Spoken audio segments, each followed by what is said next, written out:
आसीत् कश्चित् चञ्चलो नाम व्याधः। पक्षिमृगादीनां ग्रहणेन सः स्वीयां जीविकां निर्वाहयति स्म। एकदा सः वने जालं विस्तीर्य गृहम् आगतवान्। अन्यस्मिन् दिवसे प्रातःकाले यदा चञ्चलः वनं गतवान् तदा सः दृष्टवान् यत् तेन विस्तारिते जाले दौर्भाग्यात् एकः सिंहः बद्धः आसीत्।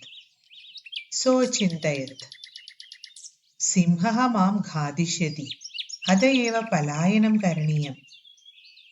सिंहः न्यवेदयत्, भो मानव, कल्याणं भवतु ते। यदि त्वं मां मोचयिष्यसि तर्हि अहं त्वां न हनिष्यामि। तदा सः व्याधः सिंहं जालात् बहिः निरसारयत्। सिंहः क्लान्तः आसीत्। सोऽवदत्, भो मानव, पिपासुः अहं। नद्याः जलमानीय मम पिपासां शमय। सिंहः जलं पीत्वा पुनः व्याधम् अवदत्, शान्ता मे पिपासा, साम्प्रतं बुभुक्षोऽस्मि, इदानीम् अहं त्वां घातिष्यामि। चञ्चलः उक्तवान्, अहं त्वत्कृते धर्ममाचरितवान्, त्वया मिथ्या भणितं, त्वं मां घातितुमिच्छसि? सिंहः अवदत्, अरे मूर्खा, धर्मे दमनं पापे पुण्यं भवति एव, पृच्छकमपि। चञ्चलः नदीजलम् अपृच्छत्। नदीजलम् अवदत्, एवमेव भवति, जनाः मयि स्नानं कुर्वन्ति, वस्त्राणि प्रक्षालयन्ति, तथा च मलमूत्रादिकं विसृज्य निवर्तन्ते। अतः धर्मे दमनं पापे पुण्यं भवति एव। चञ्चलः वृक्षम् उपगम्य अपृच्छत्। वृक्षः अवदत्, मानवाः अस्माकं छायायां विरमन्ति, अस्माकं फलानि खादन्ति, पुनः कुठारैः प्रहृत्य अस्मभ्यं सर्वदा कष्टं ददति। यत्र कुत्रापि छेदनं कुर्वन्ति, धर्मे दमनं पापे पुण्यं भवति एव।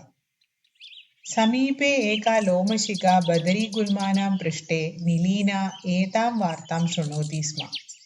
सा सहसा चञ्चलम् उपसृत्य कथयति, का वार्ता? मामपि विज्ञापय।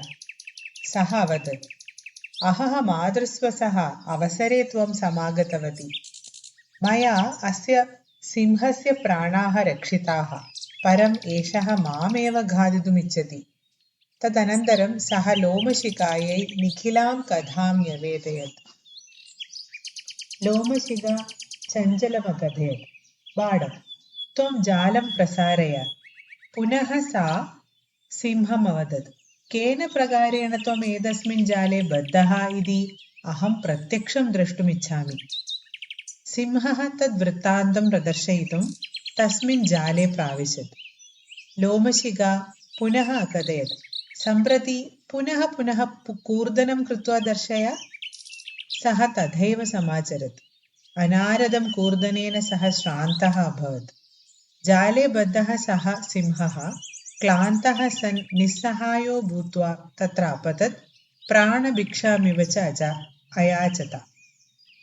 लोमशिखा सिंहम् अवदत्, सत्यं त्वया भणितं, धर्मे दमनं पापे पुण्यं तु भवति एव। जाले पुनः तं बद्धं दृष्ट्वा सः व्याधः प्रसन्नो भूत्वा गृहं प्रत्यावर्तत।